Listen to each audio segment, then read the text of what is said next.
ప్రభాస్ కల్కి మూవీ బుజ్జి వాహనం విజయవాడలో సందడి చేసింది. భారీ సంఖ్యలో అభిమానులందరూ తరలివచ్చారు.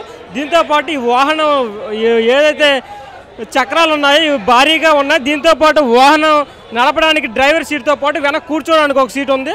అయితే ఈ వాహన విశిష్టత ఏంటన్నది ఈ వాహనాన్ని డిజైన్ చేసిన వ్యక్తులు ఉన్నారమంతా ఆయన అడిగి తెలుసుకుందాం. సార్ చెప్పండి, ఈ వాహనం విశిష్టత ఏంటి, అసలు ఈ వాహనాన్ని ఎలా తయారు చేశారు?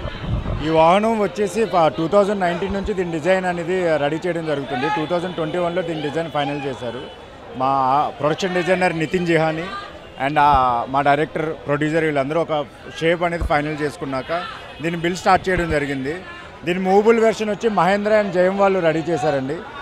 టైర్స్ వచ్చేసి మనకి సియట్ వాళ్ళు తయారు చేశారు. అండ్ ఇంటీరియర్ బాడీ ప్యానల్ అన్నీ మీరు చూసారు కదా.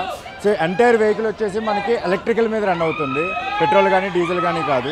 అండ్ 2 సీట్స్ ఉన్నాయి, ఒకటి డ్రైవర్ సీట్ అండ్ ఒకటి ప్యాసింజర్ సీట్ లాగా. అండ్ దీనికి స్టీరింగ్ వచ్చేసి హైడ్రాలిక్ సిస్టమ్ ఇచ్చారు. అండ్ ఫ్రంట్ 2 వీల్స్ కూడా హబ్లెస్ వీల్స్, ఫ్రంట్ 2 వీల్స్ కూడా హబ్లెస్ వీల్స్. అండ్ ఈ వెహికల్లో ప్రత్యేకత ఏంటి అంటే దీనిది 3 వీల్ వెహికల్ అండి ఇది. సో ఇది బ్యాక్ వీల్ మాత్రమే దీని యాక్సెల్ రొటేట్ అవుతుంది. సో స్టీరింగ్ మనం ఎప్పుడైతే టర్న్ చేస్తామో బ్యాక్ వీల్ ద్వారా దీనికి మనం రొటేట్ చేసుకోవచ్చు left right. And total weight వచ్చి 6.5 టన్. అండ్ ఇది మ్యాక్సిమం స్పీడ్ 40 km/h మూవ్ అవుతుంది. ప్రభాస్ అభిమానులు తరలివచ్చారు. ఈ వాహనాన్ని చూసి వాళ్ళంతా కేరింతలు కొడుతున్నారు. దాంతోపాటు వెనక వైపు కూడా మనం చూసుకున్నట్లయితే ఒకే చక్రం ఉంది.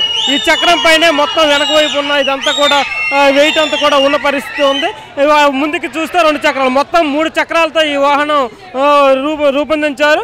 దీన్ని చూడడానికి విజయవాడలోని ప్రభాస్ అభిమానులు అలాగే కల్కి మూవీ అభిమానులందరూ కూడా పెద్ద సంఖ్యలో తరలివచ్చారు.